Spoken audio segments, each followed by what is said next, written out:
Hey, what's up you guys? It's Annie back with another video where I help you to grow your YouTube channel from the ground up. And in today's video, we are going back to the basics and talking how to grow from absolute 0 subscribers to your first 1,000 subscribers. Because when I first started my channel and watched like 100 of these videos, everybody said things like have amazing camera quality, have a great personality, be consistent, and you'll blow up in no time. But nobody told you the actual actionable steps you had to take to actually get your videos discovered, to actually get your videos out there and get people to actually know your channel exists, which is kind of the most important part to actually getting views and subscribers. So I decided to sit down last night and write out absolutely everything I wish I could go back and tell myself, knowing what I know now back when I had 0 subscribers and knew nothing about growth on YouTube. These are all the things I think would have helped me so much more to get my first 1,000 subscribers so much faster. So grab yourself a squat, grab a pen and some paper,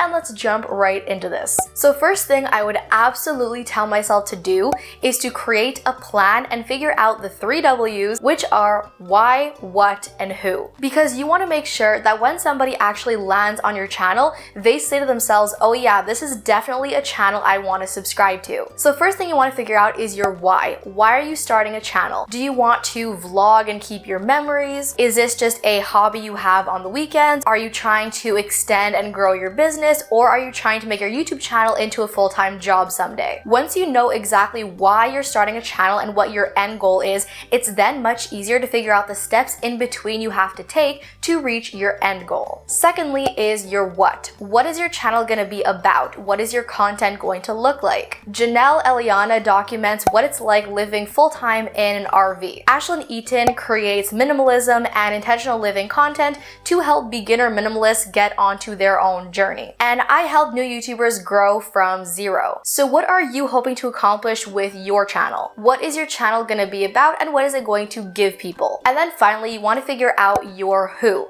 Who are you making videos for? Again, is it for yourself to remember your memories? Is it to share your memories and what's happening in your life with your family? Are you creating more content for your business clients? Or are you making high school and or college advice videos for new and incoming students? Once you figure out why you're starting a channel, what type of content you want to make, and who you want to make the content for, you have got the perfect foundation for a long-term success with your channel. I so wish I could go back in time and tell myself this is the best thing you want to do before starting your channel. I would have been so much more prepared for long-term success. My next tip to my beginner YouTuber self and to you new YouTubers is to not make videos about too many topics. Whenever I get asked by people to look at their channels and tell them why they aren't growing, 9 times out of 10, I go onto their channel and their first 4 videos are a gaming video, a video about making money, a video about growing on YouTube, and a video about their favorite TV shows. Those videos have absolutely nothing to do one with the others.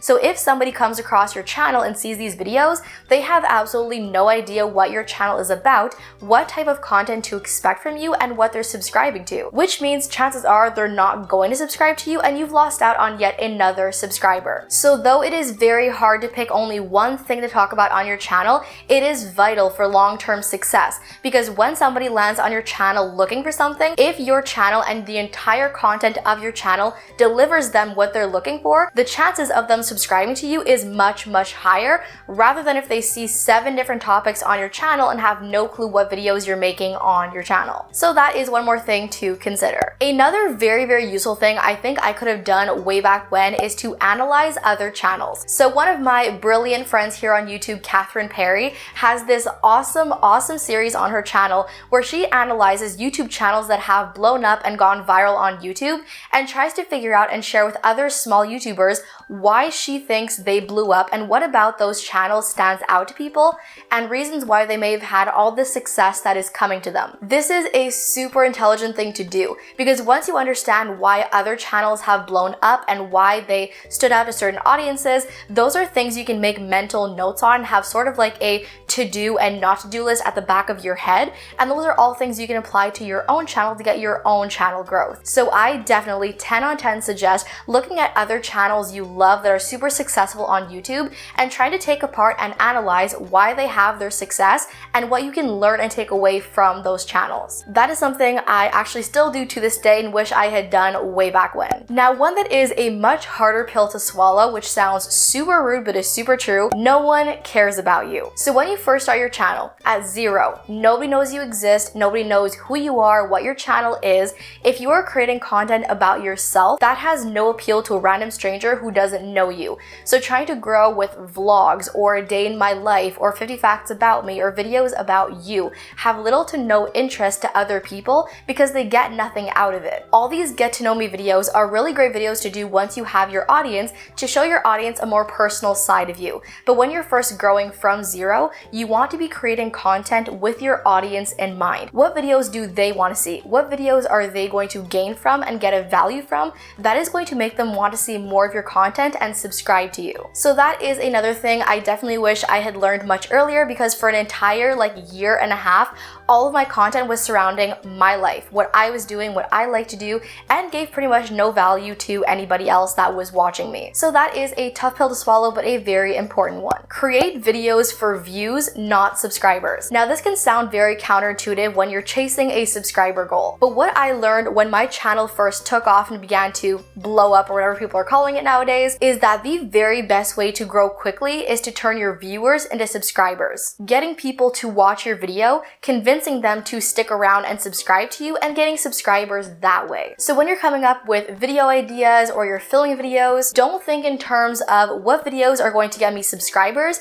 Think in terms of what videos are going to get views that I can turn into subscribers. That's why I make so many videos about gaining subscribers and getting views and all these things, because these are very searchable topics that people are looking for that are going to bring people onto my channel who I can then convince to subscribe to me for more content. That is one of my top tips I would give for success on YouTube. Now, this is a big one. The number one thing I did not learn for the first year of my channel, that is absolutely the one thing that contributed to my blowing up on YouTube, which is search engine optimization. When it comes to SEO or search engine optimization, there are three parties to consider: you, the search engine, and the searcher, or in this case, your video, YouTube search, and the person searching up something on YouTube. Essentially, somebody searches up something on YouTube, your video is ranked in search, then when that person comes onto YouTube searching up whatever it is your video is ranking for, they click onto your video looking for an answer to whatever it is they've searched up on YouTube. And if they like what they see, if they did actually get the value they were looking for in your video,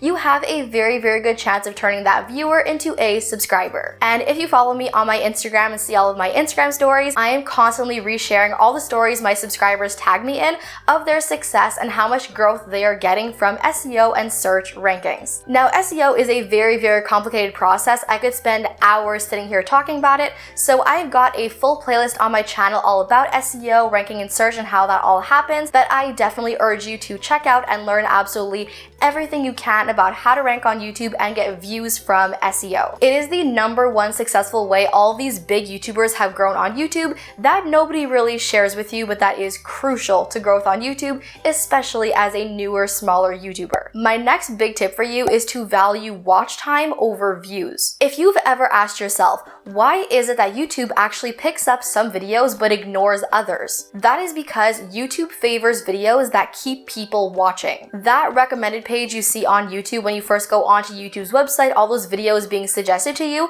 there is actually a full-on algorithm behind that page. That is where YouTube places the videos they are pushing out. So how do you actually get your video there on the recommended page and given to other people to watch? If you go into the analytics of any one of your videos, look down at the audience retention report. This tells you in a percentage how much of your video did the average person watch, and in even more detail, where did they actually stop watching your video. If your video has a retention under 30% or even under 10%, that tells you not very many people are watching your entire video, which is telling YouTube, don't push out this video, it's not very good. Whereas if you have a much higher audience retention, that directly tells YouTube, people are liking this video, push it out further.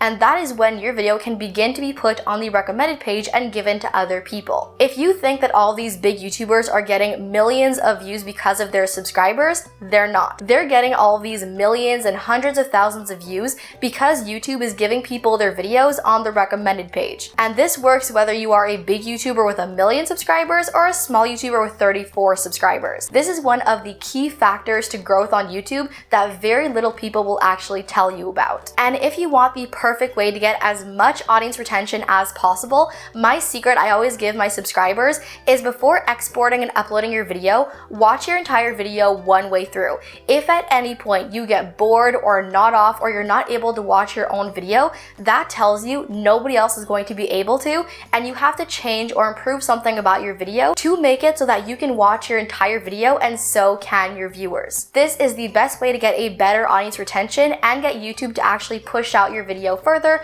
to get more views and more subscribers. My very next tip to you is to utilize Facebook groups, another one that has been massive for my growth that nobody talks about. So if you go onto Facebook and search up the word YouTube in groups, you are going to find hundreds among hundreds of Facebook groups for YouTubers where you can share your videos, share your channel, get more views, get more subscribers, get more advice and tips from other YouTubers. And these groups are where I've gotten so much exposure for my channel, which is why I actually made my own Facebook group for you guys, which you can find linked down below in my description box. But Facebook groups are one of the best, most underrated methods of growing on YouTube. My next tip to you is to collaborate. So again, as a new YouTuber with 0 subscribers, absolutely nobody knows about your channel. Nobody even knows you exist. What happens when you collaborate with other YouTubers is you are basically putting your channel in front of their audience and vice versa. So people who have never heard of you before now have your channel right in front of them, and you're more likely to bring those people onto your channel. So very simply, just find other YouTubers within the community that make very similar videos as you do with a similar sub count. Then look at their description box or their about me section to find a way to contact them either by email or Instagram DM, and then just offer up a collab. Tell them, hey, I love your content. We have a very similar audience and content.